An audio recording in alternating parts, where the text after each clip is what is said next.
Bonjour à toutes et à tous. Je suis Paul Sanseo, senior consultant BFC, et je vais au cours de ce webinaire vous présenter le PDP, Plan Directeur de Production, outil de référence de la planification opérationnelle. Tout d'abord, certaines précisions. Le webinaire est prévu pour une durée de 30 minutes, avec une période de 15 minutes de questions à la fin. Je vous suggère de réserver vos questions pour ce moment. Ce webinaire n'est pas enregistré. Aucune trace ne sera gardée de vos interventions. La parole est donc libre. Et enfin, un lien vers une version en ligne est déjà enregistré et vous sera fourni ultérieurement. Ceci dit, revenons à notre sujet.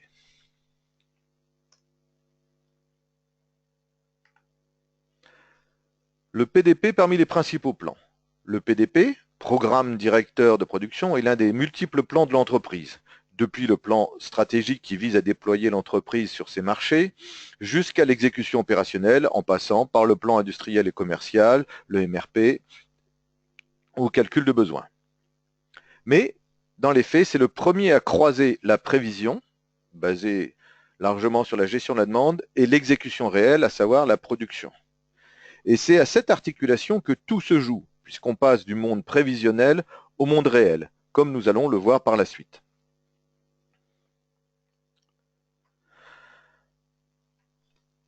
Lorsqu'on s'attache à améliorer le PDP, c'est pas juste pour la beauté d'améliorer un plan, mais en fait pour améliorer la performance de l'entreprise. Le premier paramètre qu'on cherche à mesurer en général, c'est l'adhérence du PDP versus la performance de livraison, à savoir le on-time delivery, OTD. Vous avez sous les yeux quelques courbes extraites des enregistrements, enfin des mesures que nous avons fait chez nos clients, bien entendu dûment anonymisées, et qui vous montrent que dans l'ensemble, il y a une sérieuse tendance entre la performance en termes d'OTD et l'adhérence au PDP. Ça ne devrait surprendre personne parce qu'il est assez difficile dans les faits de vendre une marchandise que nous n'avons pas produite. Et à contrario, lorsque la marchandise est là et est disponible, ça devient beaucoup plus facile de la livrer, l'expédier, malgré les diverses difficultés que cela peut avoir, et donc d'améliorer l'OTD.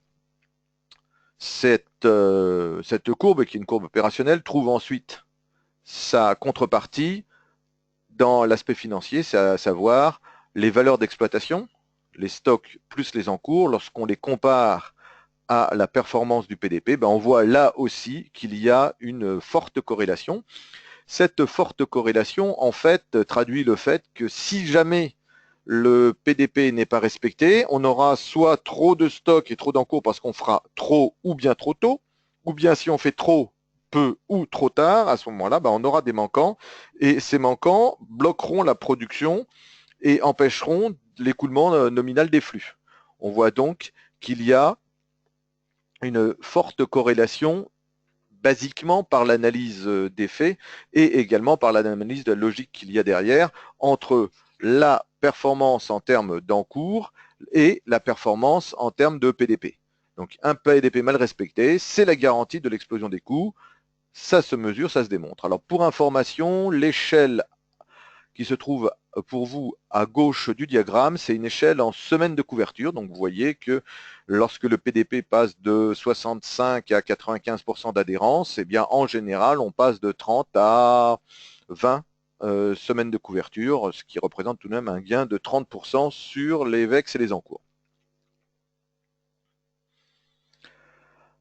En fait, quand on parle du PDP, on parle de quoi? Basiquement, le programme directeur de production, c'est un processus de fixation des ressources du programme de production. C'est-à-dire que l'on décide, voilà ce qu'on va faire en telle quantité à telle date. Et il s'appuie pour le faire sur des articles dits directeurs. Nous reviendrons un peu plus tard sur cette notion, car c'est une des notions les plus importantes du déploiement du PDP, mais c'est effectivement une planification à date et en quantité. Qu'est-ce qu'on cherche à obtenir? On cherche à obtenir les choses suivantes. D'abord, structurer la planification, savoir quand et comment on va le faire, quelles sont les dépendances, quels sont les niveaux que l'on planifie. Valider la faisabilité capacitaire ou sur les activités critiques, j'y reviendrai aussi un peu plus tard. Stabiliser ces dites activités, car il n'y a rien de plus perturbant et de plus désagréable pour la production que de devoir changer les plans chaque matin. Et dans le même cadre, protéger les activités de production des aléas extérieurs, à savoir des aléas fournisseurs, des aléas de la demande et autres. Et in fine, parvenir au Graal qui est de garantir le taux de service de la production. Le PDP est associé dans son déploiement à une logique de contrôle-commande. Il ne suffit pas juste de créer un PDP pour qu'il se passe bien. En fait, on met en place le processus PDP et on en mesure l'adhérence et on fait en sorte qu'elle s'améliore à chaque passage. En pratique, qu'est-ce qu'on trouve dans un PDP? Dans un PDP, on trouve d'abord une planification à date des articles directeurs. Comme vous le voyez là, vous avez deux lignes, des bleus clairs et des bleus foncés. On prévoit 5 de bleus foncés en période 1, puis 15 de bleus clairs en période 2, puis 15 de bleus foncés en période 3, et enfin 10 de bleus clairs en période 5. Ensuite, une évaluation de la charge des postes critiques. Alors, je précise que le poste critique n'est pas forcément le poste goulot, c'est le poste qui est le plus important. Alors ça peut être à la fois le poste qui va être prochainement supprimé parce qu'on va faire un transfert de production et donc on a besoin d'en tirer le maximum jusqu'à cette étape.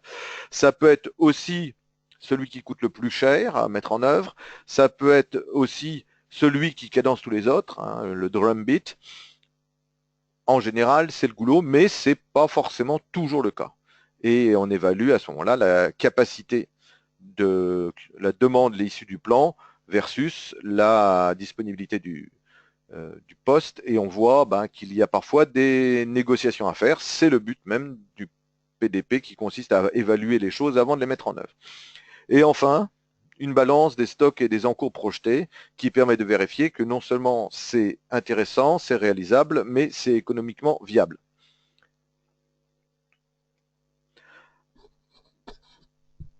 Pour déployer le PDP, 4 étapes. Première étape, structurer le référentiel.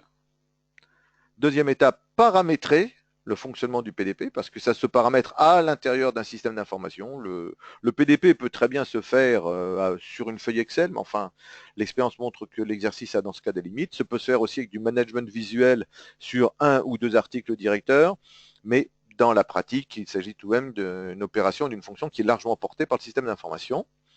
Ensuite, conduire le changement associé à cette mise en œuvre, et c'est parfois là que le bas va blesser.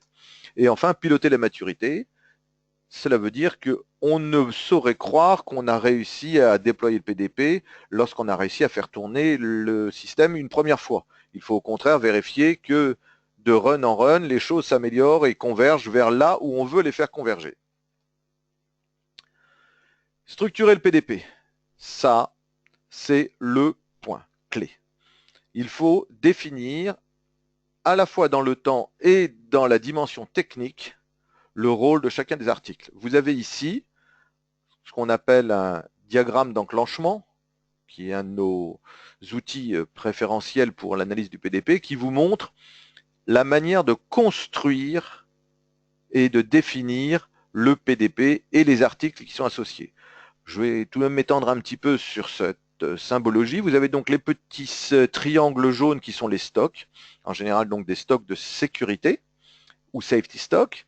Vous avez des articles qui sont en premier lieu ceux qui sont dans une profondeur de la plus élevée, qui sont les articles dits PDP.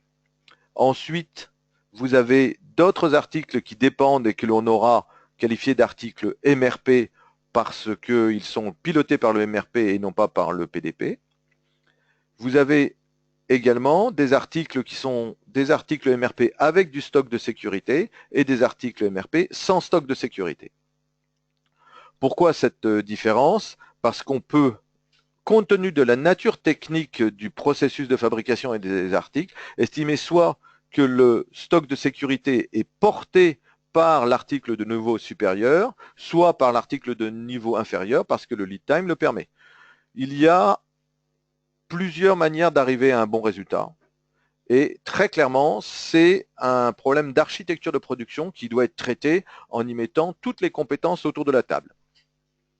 La visualisation que vous avez ici est une visualisation, dirais-je, réduite. Dans un cas réel, il y aurait plusieurs dizaines, voire plus d'une centaine d'articles. Et il serait donc important de pouvoir déterminer lesquels sont des articles dits PDP et lesquels sont des articles dits juste MRP. Vous avez à l'intérieur de cette zone notamment deux paramètres sur lesquels on reviendra un peu plus tard, à savoir l'horizon ferme et l'horizon flexible, qui sont associés à chacun de ces articles. Donc vous voyez l'article PDP du haut a un horizon ferme qui est couvert par 8 périodes. Voilà. Une fois qu'on a défini cet article PDP, on doit ensuite se poser la question, mais ok, qu'est-ce qu'on en fait? Eh bien, ce qu'on va en faire, c'est qu'on va mettre en place le paramétrage de l'article. Le paramétrage de l'article, c'est définir la stratégie de planification, définir le délai de sécurité, le stock de sécurité, les horizons fermes et les horizons flexibles. Ces paramètres-là sont les paramètres cœur du fonctionnement du PDP et ils sont intimement liés à la manière dont les flux sont construits, dont l'organisation des flux est menée, le rôle des différents partenaires et la technique qui permet de les traiter. Prenons un exemple, lorsque vous avez un article à très long délai d'approvisionnement, comme dans l'industrie aéronautique, pour certaines pièces dites forgées où vous avez plus de 12 mois de délai, il est tout à fait intéressant de mettre un article PDP sur le forgé usiné, de façon à pouvoir traiter la variabilité de la demande sur la base d'un sous-ensemble qui est déjà bien abouti. Parce que le délai lui-même du forgé usiné, c'est le forgé lui-même plus l'usinage qui est, lui, par contre, déjà d'un délai un peu moindre. Et on peut donc mettre un point de découplage à cet endroit-là. Lorsque vous avez des articles avec une forte variabilité finale, des configurations comme les ordinateurs, on peut mettre un point de découplage sur des articles qui sont communs à un ensemble de fabrication, par exemple des disques durs qui seraient achetés et qui seraient à ce moment-là achetés soit comme article MRP, soit comme article PDP, mais puisqu'on parle de PDP, achetés sur une base prévisionnelle et avec un stock de sécurité de façon à pouvoir faire un réapprovisionnement adapté. Bon, en l'occurrence, en général, on s'arrange pour avoir des délais extrêmement courts sur la fabrication des disques durs, donc le cas ne se présentera pas, mais on pourrait, par exemple, dans un autre cas, si on faisait des pièces de couleurs différentes, on pourrait, sur une pièce donnée, faire la planification de l'article directeur sur la pièce et laisser ensuite le traitement de surface et la peinture, comme par exemple pour des jumelles infrarouges de type militaire, ou suivant les pays, ben, si c'est dans le désert, on prendra plutôt un camouflage plutôt jaune, si c'est en Europe occidentale, plutôt du vert, et si c'est plutôt nordique, du blanc, mais comme élément de différenciation tardive. Donc, tous ces paramètres-là sont effectivement des points importants, et on va donc les présenter les uns après les autres. La stratégie de planification qui est de dire, est-ce que je planifie sur l'article final, et qui est à ce moment-là l'article directeur, est-ce que je planifie sur des sous-ensembles, à quel niveau, est-ce que je me mets en assemble to order, ou est-ce que je mets en make to order, est-ce que je fais de l'engineer to order, etc. Tous ces éléments-là sont des éléments qui seront les choix de la stratégie de fabrication, donc de la stratégie de planification. Il faut donc y porter une certaine attention, néanmoins, passer en revue l'ensemble des points qui peuvent permettre d'influer sur ce choix. Vous avez la structure de la demande. Si la demande est très volatile, il est sans doute préférable de faire du make to stock.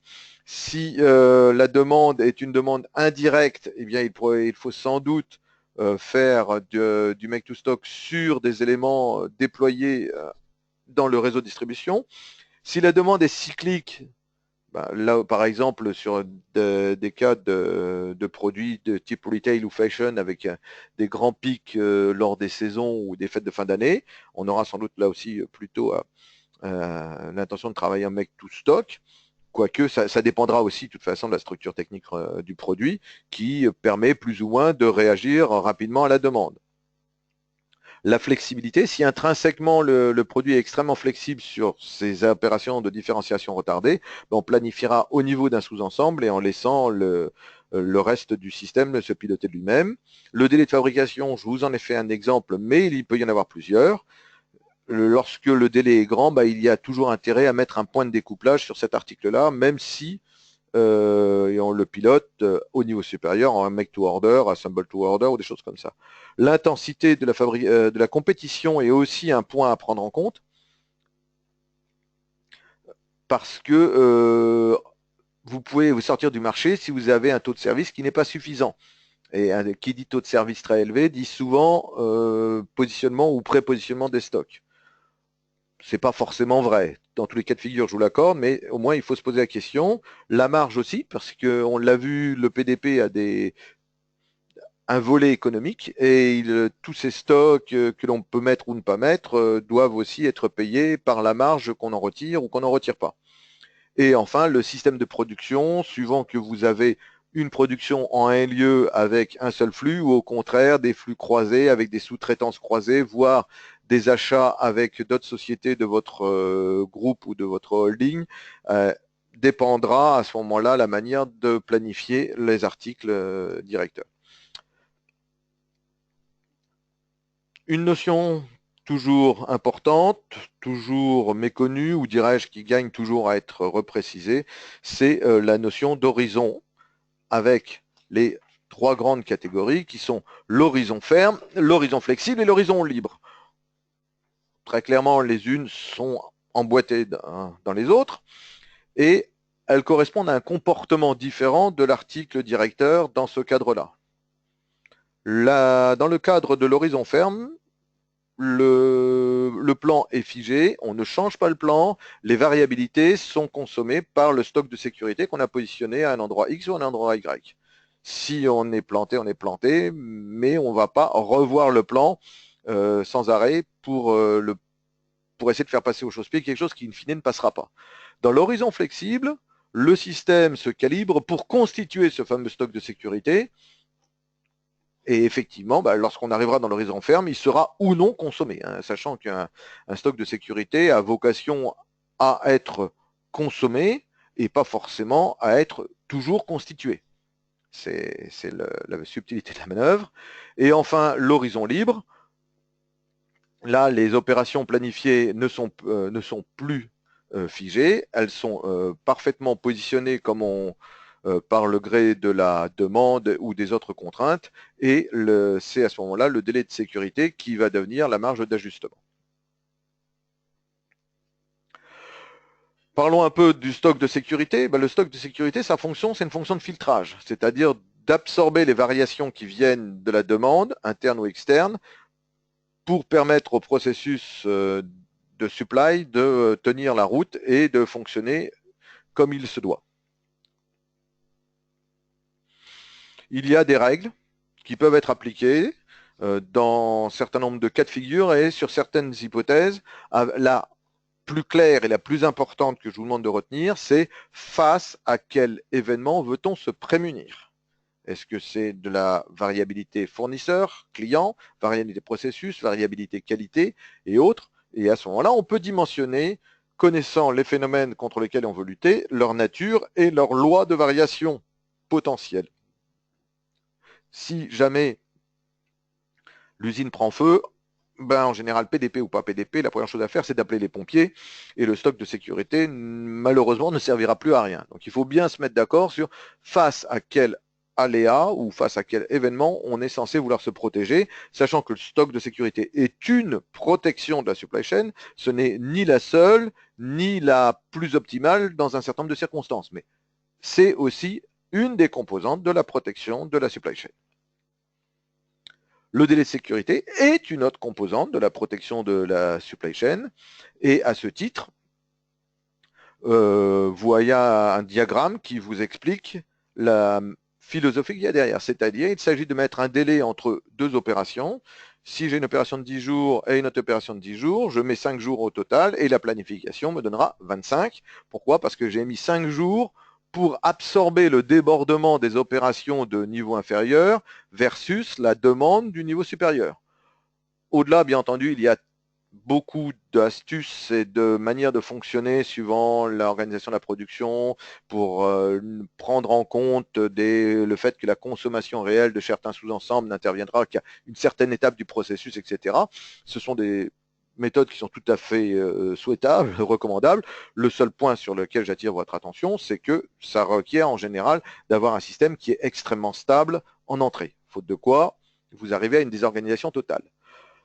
Le stock de sécurité, lui, sert à dimensionner face à une variation de quantité. Le délai de sécurité sert à protéger face à un retard. Hein, on ne met pas du délai de sécurité pour protéger face à un stock, face à un risque de volume et vice-versa. Lui aussi, il peut se dimensionner et encore plus que pour les quantités, les lois de variation et les événements contre lesquels on veut se protéger doivent être analysés avant qu'on décrète que le délai de sécurité doit être de temps ou de temps. Un petit point sur lequel j'attire votre attention, on a toujours tendance à croire que le délai de sécurité ne coûte rien. Rien n'est plus faux, le délai de sécurité coûte tous les encours et tous les stocks intermédiaires qui ont été constitués. Et ça peut représenter des choses extraordinairement élevées, comme nous l'avons vu dans certains de nos clients. Donc méfiez-vous, le délai de sécurité, c'est aussi quelque chose qui a des incidences financières et opérationnelles très significatives. Le PDP, comme la plupart des grands process de l'entreprise, ça ne se joue pas tout seul, c'est comme le football, il faut quand même savoir passer le ballon aux uns aux autres. Je vous ai représenté ici les principaux acteurs autour du PDP. Il y en a sûrement d'autres. Vous avez les achats, parce que 80% de la production étant issue des achats, en général, il est préférable de mettre en place une liaison, une coordination forte avec les achats, l'administration des ventes pour les raisons qu'on a exposées tout au début sur l'OTD, pour savoir quelle peut être la promesse que l'on peut faire aux clients, sachant qu'il est préférable de faire des promesses qu'on tienne plutôt que de promettre des choses qu'on ne tiendra pas. Ça passe pas dans la vie de tous les jours, ça passe pas dans le business non plus. La qualité, il est hors de question de faire des impasses avec la qualité et la qualité des produits dans certains domaines, notamment l'aéronautique et la défense, où nous sommes assez présents, est tout de même un point crucial. Donc c'est aussi une composante à prendre. La finance, on l'a exposé, il faut le dire, il faut le redire, un PDP, ça a des conséquences financières et qu'il faut savoir évaluer et ensuite assumer. Et enfin, assez nativement, la production, mais c'est exprès que je l'ai gardé pour la fin. Déployer un PDP, c'est déployer un processus. Le processus que vous avez sous les yeux a été déployé chez un client, je ne vous dirai pas tout de suite lequel, et dans un environnement SAP. Ça peut se déployer dans beaucoup d'environnements, pas forcément SAP, mais en général plutôt des ERP et des ERP bien montés, avec un certain nombre de fonctions, notamment la fonction de simulation, c'est-à-dire que avant de transmettre un PDP et de dire il est exécutable, on pense tout de même à mettre en œuvre de mesures, dont des mesures de simulation. Alors, en fonction de l'outil dont vous disposez, vous aurez plus ou moins de facilité pour faire varier le paramètre X, Y ou Z et récupérer les données. Et vous voyez ici que c'est un processus qui se déroule sur un certain temps avec un certain nombre de consignes, un certain nombre d'acteurs. Vous avez le master planner qui est en bleu foncé et les autres qui sont en bleu clair. Pourquoi? Parce que c'est un travail collectif. Donc le processus PDP doit être inscrit dans le temps, doit être inscrit dans le rituel de pilotage de l'entreprise. Tous les mardis matins ou tous les 5 mardis de vos articles, on va participer ensemble à l'analyse du PDP et voir comment on peut organiser le run suivant, sachant qu'on a des inputs qui viennent aussi du niveau du dessus, qui sont le plan industriel et commercial, la gestion de la demande, et des inputs qui viennent aussi en dessous, qui sont effectivement le capacitaire fournisseur, le capacitaire production, s'il y a des évolutions. Le but du PDP est aussi de prendre en compte toutes les évolutions dans l'horizon ferme, pour pouvoir ensuite les transmettre de manière opérationnelle à la production en ayant effectué toutes les opérations de lissage et de protection qui lui permettront à ce moment-là de se déployer au mieux. Déployer PDP, c'est conduire le changement. Et conduire le changement, c'est tout de même aussi un chantier que l'on oublie. Alors, s'il y a une seule chose à retenir sur cette slide, c'est la barre du haut, le sponsoring. Si vous n'avez pas l'appui de la direction, du management, du senior management pour mettre en place le dispositif et le faire effectivement tourner, il vaut mieux rester sur les errances habituelles, les crises de nerfs habituelles et la mauvaise performance habituelle que vous pourriez avoir. Améliorer le PDP, c'est vraiment changer de gamme. C'est passer dans un certain niveau d'excellence. Ça ne va pas de soi. Quels que soient les outils, les paramètres, il faut que les gens s'impliquent dans le dispositif et qu'ils prennent la décision de le faire. Et ça, il n'y a qu'un seul arbitre aujourd'hui, c'est le niveau supérieur. Lorsque effectivement cette base est installée, la démarche ensuite semble plus facile ou plus connue.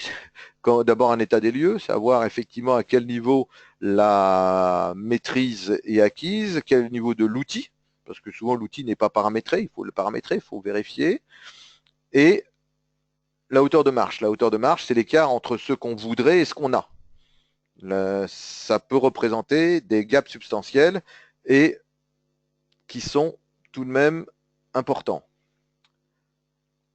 Ensuite, basiquement, bien entendu, la formation. La formation est un élément nécessaire, mais pas suffisant. C'est le plan de change que vous voyez juste en dessous en bleu foncé qui est le plus important parce que là, il faut se poser la question, quels sont tous les changements qui concernent l'organisation? À la fois dans la culture, un changement culturel, de vocabulaire, de concept, mais ça peut être aussi un changement organisationnel, ça peut être un changement relationnel des gens les uns avec les autres, etc., etc. Et mieux vaut mettre le temps et l'énergie nécessaire pour pouvoir identifier toutes les composantes de façon à ce que ensuite on fasse un plan qui tienne la route. Il n'y a rien de pire qu'un plan qui passe vraiment à côté de ses objectifs. Après, identifier les métriques clés. Donc les principales métriques clés, c'est l'adhérence au PDP, l'OTD, le temps de passage, le throughput, d'accord, et les stocks et en cours induits. Avec ça, vous avez les métriques clés dont vous aurez besoin pour piloter un projet PDP et pour surtout les suivre dans le temps. En général, on recommande de faire un pilote sur un périmètre, sur une organisation, une usine, et ensuite de procéder à une étape de tuning pour vérifier que l'osmose et le courant passent bien avant de passer à un déploiement full scale. Après, en fonction des cas de figure, on peut effectivement adapter ce plan. Je vous propose pour terminer un cas d'étude qui est un client qui est un fabricant de pièces électromécaniques aéronautiques qui rentre au sous niveau de l'Airbus que vous voyez et travaillant dans l'univers donc SAP. Encore une fois, SAP est effectivement un outil qui est très utilisé dans le domaine de l'aéronautique, de la défense et de l'industrie, mais il y en a d'autres qui sont tout à fait utilisables et qui opèrent sur des logiques tout à fait similaires. On avait le contexte typique d'un PDP qui avait perdu pied, basiquement parce que l'organisation n'était pas alignée sur les processus, qui n'était pas alignée sur les best practices, qui n'était alignée sur rien, et les constats étaient assez sévères puisque les temps de cycle étaient multipliés par 2, les encours étaient multipliés par 3 par rapport à ce qui avait été identifié comme nominal. L'atelier est totalement désorganisé puisque les perturbations dans un système non stabilisé descendent jusqu'au niveau le plus bas et c'est là que ça fait le plus mal. Un projet global qui a été de faire de la planification, la gestion de production, de l'exécution opérationnelle et de l'approvisionnement. Je vais vous parler principalement du résultat de la planification qui a consisté à identifier et fixer les articles directeurs, de les mettre en regard de la demande, parce que c'est là de la demande réelle, donc de se dire, enfin, la demande ferme, on va dire, celle qu'on pouvait considérer comme commande plus ferme, et de l'associer ensuite à un programme directeur de fabrication, pardon, qui soit exactement miroir, modulo les éléments de protection, donc stock de sécurité et délai de sécurité. Ça c'est relativement rapidement passé pour le paramétrage et la mise en œuvre technique. Par contre, la conduite du changement a nécessité tout de même un certain volume d'efforts pour que les mauvaises habitudes liées aux écarts sur le plan soient finalement reprise, mise de côté et qu'on reprenne les bonnes pratiques. Mais enfin, ça paye. Vous voyez, ça c'est de la donnée réelle, brute, tout ce qui est de plus vrai. Vous voyez que l'OTD client qui était grosso modo ciblé à 95% a finalement atteint les 92% et 99,9% en 6 mois dans une progression pas trop chaotique finalement. Donc, vous avez là ici un exemple qui montre que stabiliser un PDP, ça permet ensuite d'avoir un OTD qui marche. Ça a l'air tout bête, mais ça nécessite beaucoup de choses. Je vous remercie de votre attention. Je vous présente rapidement BFC avant de passer aux questions. Donc BFC, c'est un cabinet d'optimisation des processus de planification. Nous avons 4 grandes offres: Enable and Enhance, celle qui porte le PDP, Perfect Plan, Lean et Infosystem Management, qui sont respectivement de la structure de planification, du Lean en environnement SI et du management de projet IS. Je n'en parlerai pas plus. Vous avez eu juste un extrait d'eSquare. Quelques références, vous voyez ici, il y en a beaucoup qui manquent, malheureusement, on n'a plus la place sur les slides de mettre tous nos clients. Voilà, maintenant, avez-vous quelques questions? Je me ferai un plaisir d'y répondre.